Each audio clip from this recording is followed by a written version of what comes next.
Hello, and welcome to the MentorDINO podcast. I'm your host, Katelyn Rossier. I am an architect and founder of MentorDINO. Join me each week as I speak with amazing professionals in and around the architecture, engineering, and construction industry, as we are all part of a larger interconnected community.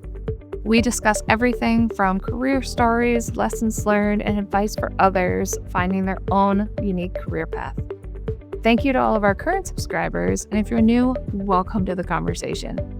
And if you like this episode, please do me a favor by hitting subscribe, like, or share it with a friend.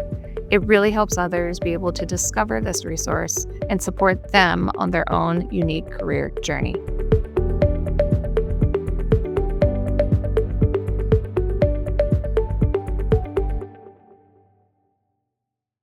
On this episode of the MentorDINO podcast, I want to talk about storytelling and how important it is to be able to tell stories and explain your work, not only as a completed project, as those experience architecture, but along the way, whether it is winning work, talking to clients, talking to individuals that don't know how to read a floor plan or it's their first time doing a project. It is so crucial at every step in the way that architects know how to tell stories and explain things in different ways and different words. That's not just archi speak that we are told that we need to know in studio and when we have conversations with other architects, but really it's those conversations with everybody that's not an architect and being able to have an intelligent conversation that is meaningful and impactful to them as well as yourself. So in this episode, I want to highlight 3 different forms of storytelling and different avenues from 3 guests I've had so far on the podcast. And the first one, instead of working on images that we're always so worried about, renderings, images, what images you show in your portfolio or your website, this time I want to focus on words. Because words and how you speak about your work can tell a very dynamic story.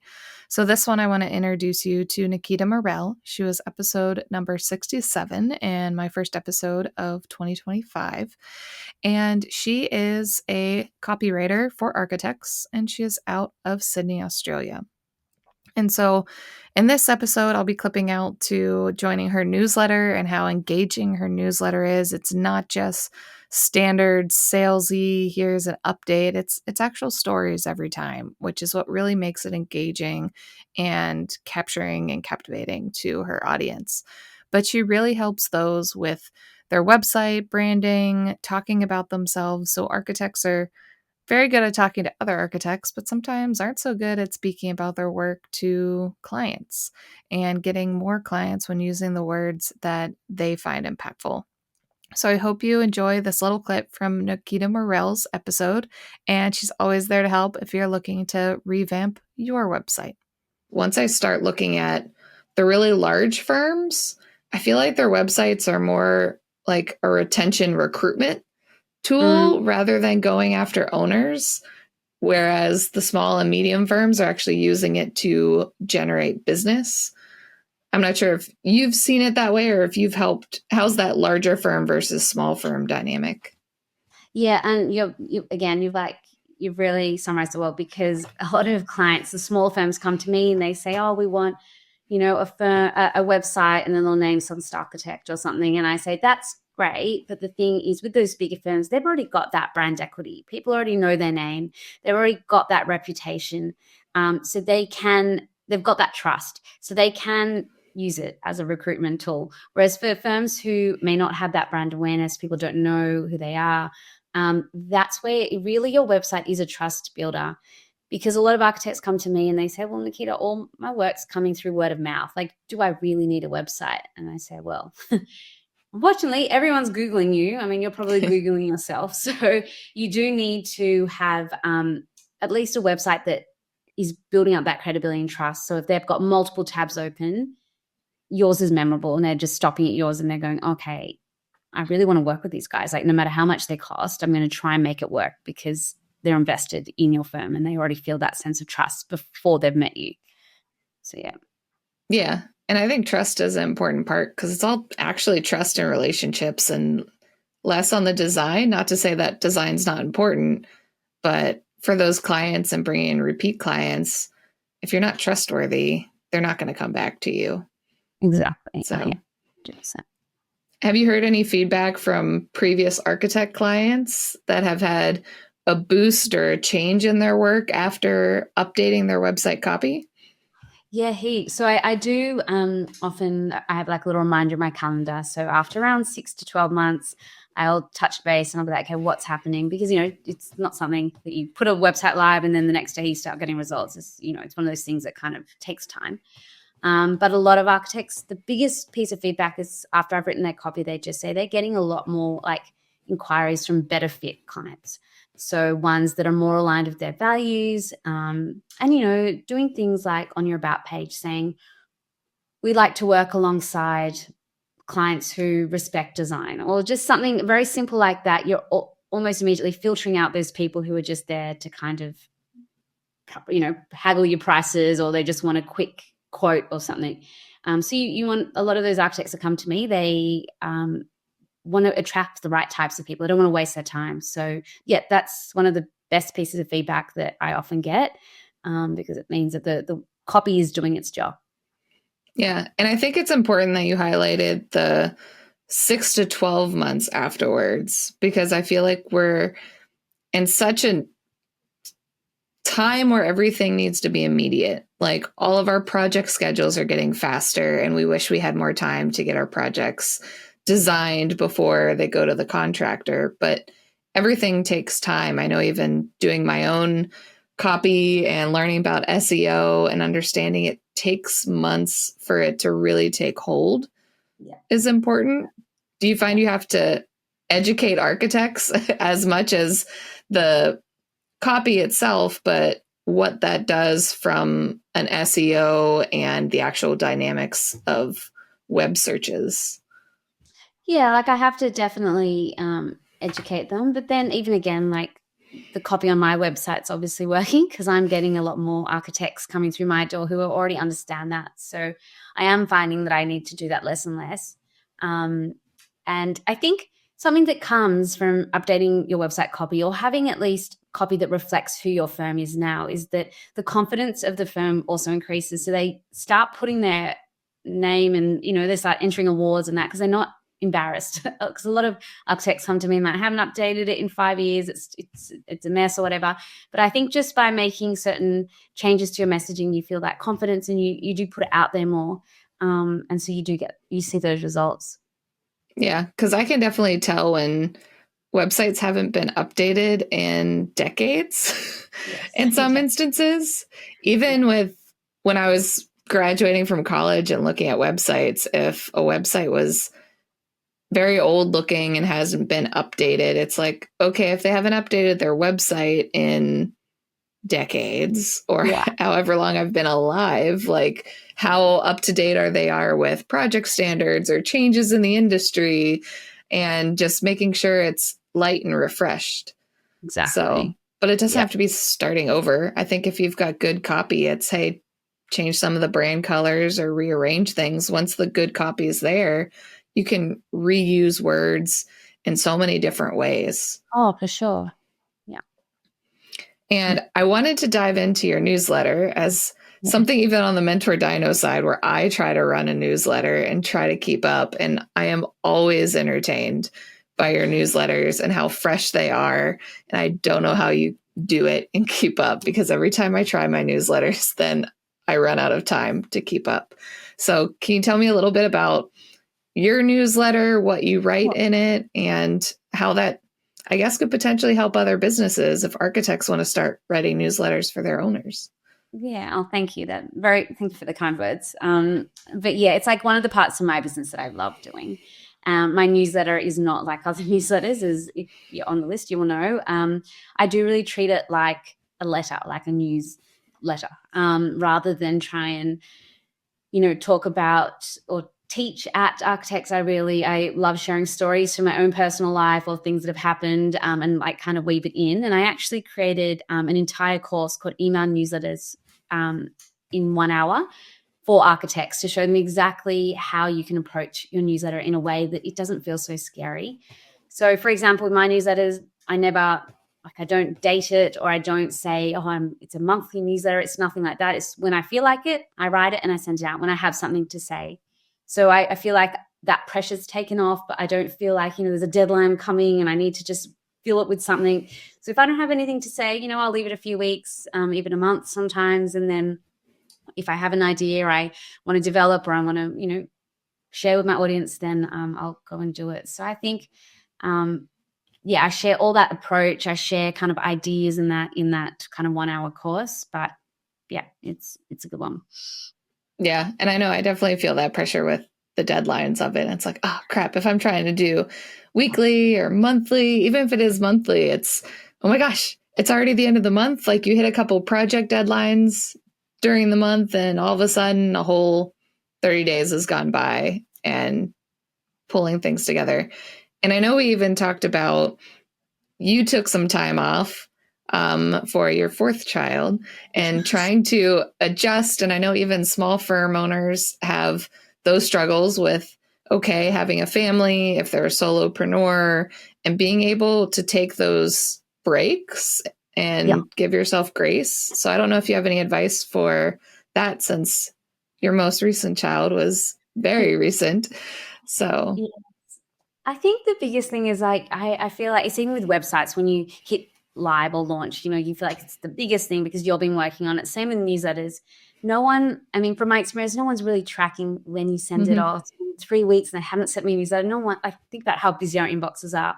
So I think the main thing is just every time you do put something out there, it is the highest quality, give it your best. And that's it. Like, don't feel that pressure. That's, having a family it's unpredictable. You never know what each day is going to, unravel, or there's going to be a sick kid or what. So I think it's just giving you, as you said, that grace to yourself and realizing that no one's really paying that much attention, which sounds horrible, but it makes us feel better. So exactly. All right. Now I want to talk about storytelling from a business development side. So again, not focusing on pictures. Yes, I'm still focusing on words this time, but this time the spoken word. And so I want to talk to you guys about Janki DePalma. It was episode number 69, and she is on the business development side for a construction company. And so in her episode, we talk a lot about networking, business development, being able to tell a story not only from your work side, but your team side, and that person-to-person contact and building up that trust in your network to get the next project work along the way. So again, storytelling isn't just about the words you write on a piece of paper, your website, or the image on your portfolio. It can be how you are as a person, and you can be captivating as you wish. So I hope you guys enjoy this clip from Janki's conversation. It's a really key lesson, wherever you are in your career, that like you can only control what you can control. Yeah. And just try to be helpful and valuable and while keeping your sanity and, maintaining boundaries and all those kind of good things, right? Sanity is the hard part. Boundaries are the tougher one for me, but. And I know, so you've done business development on an engineering side, an architecture side, and now the contractor side. So you've been on so many different angles of the industry. So how does everything kind of tie together for you in those relationships? Because we all work together on projects. So what's it like on your end? I mean, it's funny because a lot of people would ask me that because I spent most of my time on the design side, right? So a consultant and then architect. And it's still the same thing. We're all working together to get a project done, right? In most cases, build a building, right? So all you're doing in business development is building and maintaining relationships. And ultimately, people want to work with people that they know, like, and trust. And my role is to help kind of like move people along that way, because it gets really easy to get caught up in sort of the minutia of the actual project, like when you're in the trenches, and then forget that, oh yeah, we actually like these people and we all want to go home. I mean, most of us want to be able to be proud of a project. I think that is really yes, billables count and, making a profit count, but ultimately, we all want to be able to like point to a project and tell someone we care about that we worked on it. And that's kind of what we all, as a collective want. So that's something I think is really important to always keep in mind, that even when we're kind of, in the throes of a difficult part of the project, like in CA, or you're trying to VE a project or something like that, you're ultimately trying to get the same thing, trying to find a win-win situation. And that's a lot of what I'm trying to do, is to kind of smooth the process during, and then help obviously in the early stages to help, identify and create those relationships. Yeah. So if I think of the life of a project, so the design team tends to start a lot earlier than the contractor, for the most part, if you think of it commercial wise. Where does BD happen within that kind of timeline? We always I think everyone wants to be further left, right? Yep. In the continuum. Like, you want to, as an architect, you want to get in early. Everyone wants to get in early. The contractor wants to get in early. I love it if we can get in when the project is just a glimmer in somebody's eyes, right? Because then we can give input and ideas and help people live in reality. So for BD, that's the same thing. I mean, you want to be making relationships early, before people might even, ideally even before they're thinking about the project, because we want to build relationships, not chase projects. Yep. And I think that's a really key differentiator, is that you're not looking at let's say a school district and waiting for them to be, going after a bond, and then because they're going to do a $200 million high school. You want to be part of that team way before, and helping them in all kinds of ways. So you're doing a lot of projects for that district, right? Or for a developer or anything like that. So that, as early as possible, you really, I think the best things are the ones where it's a relationship where maybe somebody was, an architect, and then they left architecture and went to become a developer. And then they still remember how great it was to interact with us as people, and they call on us because they're thinking about it. They're pulling together their squad of helpers. Yeah, and building out to relationships rather than just sending out a blanket all about RFP sometimes. It's all relationships. It's all it is. Think about it. If you're going to do something tough, you're going to pull together the people you trust, who are going to help you. They're going to tell you what's going to bite you in the behind. They're going to take this as seriously as you take it, right? They're going to be kind, but tell you the truth, right? Think about anything you're doing in your life.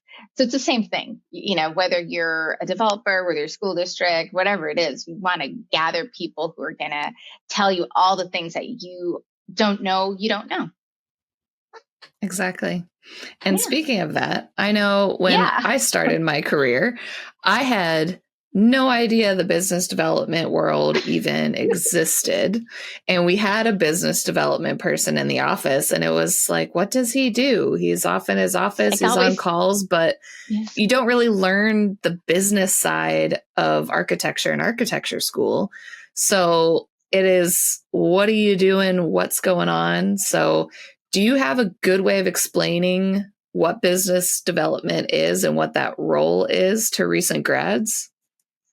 We talk about this a lot for some of the mentoring I do with either students, either in high school when I helped with ACE mentors, or there's a college series that I help with for the Austin AIA Women in Architecture. And I guess I'll mix a lot of metaphors, but basically, sometimes what business development is doing is helping move people through that continuum, right? Do they know us? Do they like us? And do they trust us? And I think a lot of that is a bit now here's where the mixing of metaphors comes in. Think of me like a personal trainer. You may have the discipline to do your workout and all the reps and, hit your goals. And that's great. And that is what a traditional doer seller was. And I think that's the model that a lot of us grew up with. A lot of times the name partners were doing that, right? Because they eat what they kill. So they are hustling and doing things. And then as a firm gets bigger, people just get really into their project, which is great. They're doing the work they're paid for, but do you have the time and thoughtfulness to create a plan to reach out to your current clients, the people who you might have fallen off with, like they're not current, but they know you, and new people. And sometimes you do, or sometimes, in that same metaphor, you're like me and you look up and you're like, oh my goodness, it's 10:30 at night and I forgot to work out. Right? I guess I'll do it tomorrow. Yeah. So it's the same thing. Like, do you have time? It may not happen unless you have someone who is there to like map that out for you. And that's where an in-house BD person comes in, because we're full-time doing this. And then we also create avenues where we can bring in people so we can, tag team, when it's appropriate. So it's not all on you trying to squeeze it in along with like a full day job. All right. And welcome back. And this time, yes, I'll finally get to images and what it is to really tell a story through an image, per se. And this time, I want to talk about videos. And it's so much about architecture that we've been told to do these fancy renderings, and everything is such a still image, and you're trying to grab movement along the way. And what architects need to do a little bit more of is telling their stories through captivating videos, because we aren't still in our projects. We experience and move through our space. And so if you can tell a story on your website or talking to a client through showing them a video, a movement, and not just, hey, the big quick walkthroughs you'll do for a client to win additional funding for their project. No, this is telling true, honest stories of those who experience a space, utilize the space, the stories behind the architecture and behind the decisions and how it impacts everyone. So you probably guessed it. I want you guys to learn from Gus Bernal this time. He was episode number 40 and helps me on podcast editing and teaching me how to video edit along the way, so then I can use it on my project work and explaining projects to clients, because sometimes clients can't read a floor plan. Sometimes a still image isn't going to do it. So when can video really help you tell a story? And thinking of it through a lens of a short film or a movie rather than a book you read or a magazine article. It's all different forms of communication and storytelling along the way. So hope you guys enjoy this clip from Gus Bernal and think of storytelling a little bit differently through videos to showcase your projects. But going more on the AI national side, I know you were part of a group of professionals that presented the power of storytelling, films, and architecture. What opportunities do you see architects are missing out if they're just using photos versus film to tell their project stories? Well, first of all, A National was amazing. I mean, I don't have the word to describe this, especially for a non-architect, non-designer or engineer. It was great to be there. A lot of people was so welcoming, and it was a great experience. This is my third time, not at the National, but talking about storytelling. I mean, I did it on AA Austin, the design conference, and then I did it in the TXA Society of Architects too, and now National. So this is the big leagues, just to make it to there and talk about the work. It was a great opportunity to discuss the direction of the industry, and also talking about the work, how we portray the work of construction, architecture, interior design, and landscaping, and how we highlight who's doing the work and who basically enjoys the project, or who is the user when you finish. In other words, yeah, like I said, the user. So it to me, it's been interesting how to do the storytelling. But going back to your question, first of all, I don't think photo is just a limitation. And I wanted to, make it very clear. I think there are two different mediums. Photography is an excellent medium, and it's very challenging just to tell a story with one image. And, your frozen time just like that is daunting. And I try it. I mean, I done some photography, but I don't know. So in my way, I think I'm great doing filmmaking. People ask me that question several times. I said, yes, I would love to take more photos, but you hire people who are big leagues, and they're amazing all the work they do. In fact, when I was in a national with Alexandra, I met Alan Karshmer, who is called the architect's photographer. And I was pretty honored that we bumped into him at the expo, and he said, oh, I'm going to your panel. And I said, what? That was, to me, that was amazing to hear from him. And we went to his panel. we have a brief conversation about it, and we talk about both mediums and how both mediums own their own set of challenges, and how you have the ability to tell stories in so many different ways. So I think for architects, I think it's important that you need to tell stories. And this goes back to the main hook of our panel, which is how mass design decided. This is the hook that we have in our presentation, because they did a piece on 60 Minutes. And basically, they talk about that, film is very important. You need to tell stories. You need to talk about the users. You need to talk about the process. That was a word that is so, so important.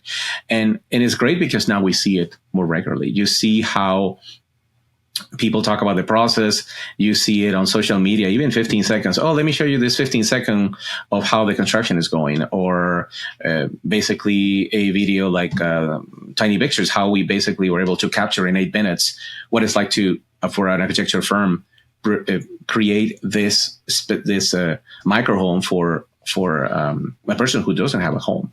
So everyone is interested in stories. And I think architects should embrace the ability to tell those stories and find ways to use it to their benefit. I've seen a lot of firms who do it. Other firms, I think there's, I have to say that it's a little bit of, people are nervous or they have some fear about the use of the technology, and I completely understand. I mean, for me, it was daunting just trying to understand how is the process of architects, but I was able to, all these years, to now find ways to translate every single thing that they wanted to do and put it on film. However, this is a great opportunity that they need to embrace. They need to find ways to, we need to tell this story. I think we need to talk about this person. And sometimes one thing that I always push is, okay, we need to talk to the architect. We need to talk to the client. We need to talk to the users. We need to talk to the landscaper, the engineers. Every single person involved in the process have a story to tell. Sometimes could be really fun anecdotes. And that's why I feel it is important. I'm in conversations with different firms about different projects, and always my initial interviews are very interesting for them, because they ask, okay, so what do you want to know? It's like, any anecdotes? What do you find when you broke ground for the first time? Do you find something interesting? That will be the story. So stories move me in so many different ways, and how in architecture you can find those stories by, looking to the details, looking to how this project started. Yeah. And I think if the main design team stays on full time, you can take those stories that you learn from all those user meetings. Like, what was the purpose behind the project? What was the main thing the users are needing or wanting from the project? Or, is there a big moment that you are creating new for them that they're going to experience? And then teaching people, like, I'm even thinking like, hey, whoever's on site, do B-roll and know those important moments. And then you could almost build the B-roll for how the construction is to like the final, and, being able to tell that story with different audio on top of it. This is a new way for these couple users to come together and collaborate or heal. And then you see it in the final, and then you can do an anecdote at the end. Like, thinking of that as you're designing, but then letting whoever is going to be on site know about it and teach them some minor video editing, or not even editing, just take the video.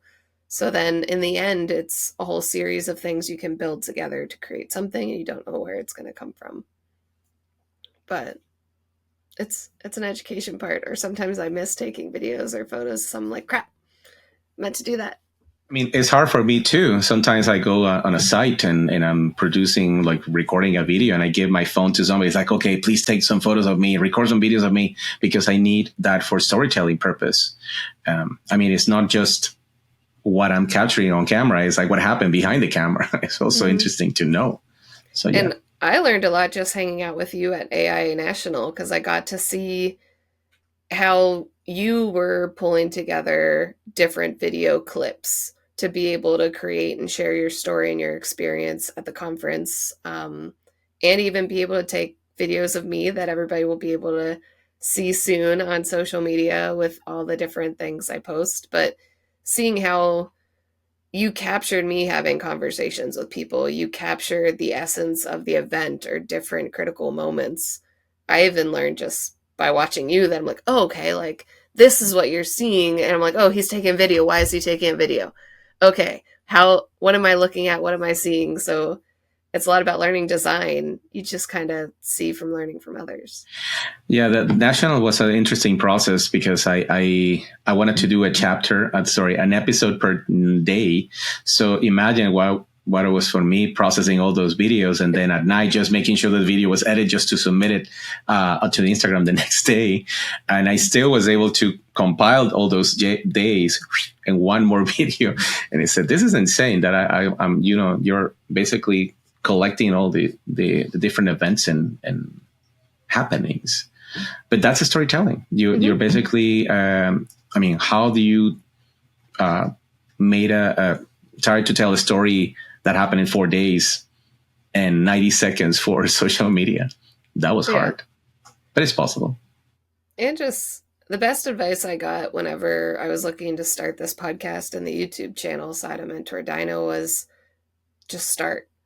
Your first episode, your first video is not going to be your all-star product, but you're going to learn, and it's what's something new you can learn from each video, each experience. So you're always growing, and then you can look back. Like I look back at my old videos and I'm like, oh my gosh, I didn't do enough. I could have done this, or like you think of it differently. And so now I'm like, oh, okay, what ones can I redo and do a different way, a different lens, and just take things you've learned to fix and modify. But it happens to film directors too, how they go back and it's like, oh, I'm just going to use some computerized thing and I'm just going to erase this. It's like, no, it's finished. So let's finish it. Mm-hmm. Do you have any advice for architects learning the video production language and capturing their stories? Well, I think you answer part of that question is first, you need to do it. You need to do it. You need to embrace it. I think people are too wrapped around the fear of, oh, I'm not getting too many likes. And this is something that I've been learning for the past few years is, I'm not interested on making a viral video. And this is how society is pushing those limits of you, and you're thinking, oh, I need to make this video that have 1 million likes, and sometimes you're not going to get that. And I think my biggest advice is, do it, try it, and see the results, because that's how people react to that kind of content. And we keep experimenting. I'm always trying to experiment with times where the photos or where the videos will be posted, at what time, which medium, LinkedIn, Instagram, Facebook, different mediums, the length. I didn't know how powerful it is when you choose a song for a video. What song are you using and why you're using this specific song, or which songs are trendy and which songs are not trendy. So I think it's a lot of experimentation. So you don't be afraid of the medium. Try to use all the tools. Now we have video editing apps that literally can do a lot of things for you on your phone. There's a lot of potential. Take a leap of faith, and take those risks. Especially, I feel that it's important when you, I think some people are afraid of, taking the risk, and then, it's like, okay, I have a regret for not doing it. That's in a professional way. Personally, it's a different thing when you decided, oh, yeah, I'm just going to take this risk because if I don't do it, it's not going to happen again. But professionally, it's important to take risk, with your resources and see what, and you can have to create something that is easier. You can create something easy. It's not, you're not making a feature film for Instagram. Or for LinkedIn, you're making a video that highlights what you've been working on. Yeah. And I think a good example is even that 3-minute video you created for the video challenge with the AIA, and you're like, I didn't do this justice. I need to do it a different way. editing it again and then doing it the way you thought it needed to be done right, and then seeing all the awards it's gotten, like just kind of reinventing the wheel and testing it. Yeah.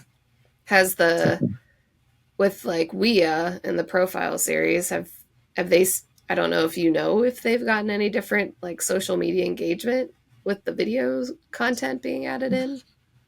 From what I know, from what I know is that's another thing. When you using social media to tell stories, you need to experiment different places. Sometimes Alexandra said things like, "Oh, we got a lot of views on LinkedIn more than Instagram," or vice versa. We don't have a lot of control over AA Austin YouTube channel, so we don't know exactly. What is the traction there? We see that the amount of viewers, but I know that LinkedIn has been very successful for that, and I think is also the strategy, because we as videos are about 5 to 7 minutes long. We know that there's some target audience who their attention span is not to watch 7 minutes of video. So the strategy was to create teasers, which is about 1 minute long, or sometimes 1 minute and 10 seconds long.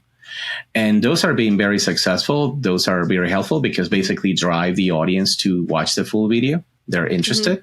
Also, there's a compilation video that is being produced at the end of the year with unused questions and answers. So those are those costs, get a lot of traction too, because people, are thirst to know more about these people. And in fact, thanks to I think Profiles 2022. 2023. Thanks to that one, people got inspired, and they decided to do a dinner series with basically interview some of the people who are in the videos, and they talk about more. People wanted to do more beyond the videos. So I think is sometimes is how you use the medium and how you repurpose the medium. And it's interesting because now I can see that as a pattern. Also, you see a National with Future Focus, which is a series and it's been, so well produced. We were able to meet people from the AI Minnesota and the AI National, and they created the FAIA Legacy Project. And these are also great projects. These ones are like documentaries about fellows. Female fellows, and of course, now the Perspectives series from the AA Pittsburgh. So, and with AA Pittsburgh, because I'm getting like a really good working relationship with the leadership. When with the videos finished, and I said, "Would you mind if we make a teaser so we can just put it on social media to drive people to the YouTube channel?" And they said, yes, let's do it. And then I did a teaser, like a 1 minute thing. So people can just, this is like, okay, this is a minute of what you're missing if you don't watch this episode. So those strategies work. Yeah. And I've seen, even watching my own stuff, I always find it fun to see what episodes, like, people gravitate towards YouTube versus listening to just the audio, and then LinkedIn versus Instagram are kind of the main two social media platforms. And it's kind of fun to see what ones do well or do differently. And it's always so hard to predict, but I don't know. It's fun to just like watch the data. I'm a data junkie. So it's not like I'm trying to get every episode to beat the one before that, but it's just seeing who's listening. And it's like, oh, because we talk, at least I get to talk to guests, and I'm not just talking to a wall when I do this podcast. Yeah. But just seeing other people listen and curious to different lives, and hearing the stories we're able to pull out. Yeah, in other words, this is basically a 1 hour journey, kind of like a 1 hour journey where basically we're telling a story, and you're basically navigating the story and asking questions to get more answers and get more information from how I do things, or what is important to me as a filmmaker.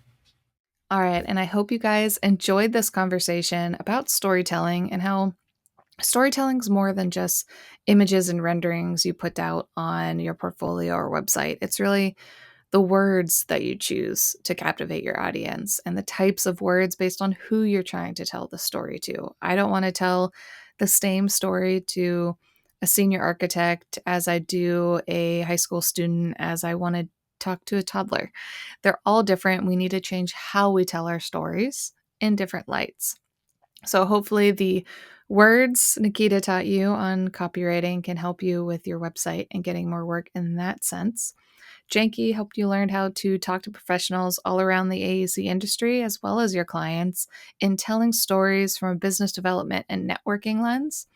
And hopefully Gus has talked you into upping your storytelling by showcasing it through video rather than just still works of art, as architecture can be. Let's showcase what architecture is, and it's the experiential part of the environment and the people within those spaces and how we utilize them. So I hope you guys enjoyed this episode on storytelling.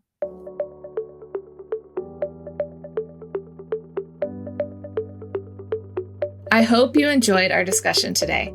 Learn some advice to take with you and see how our industry is all tied together to create the world around us. Check out the description below for any links or resources we discussed. If you liked the episode, please do me a favor and hit the subscribe button. Give me a thumbs up and leave a comment below.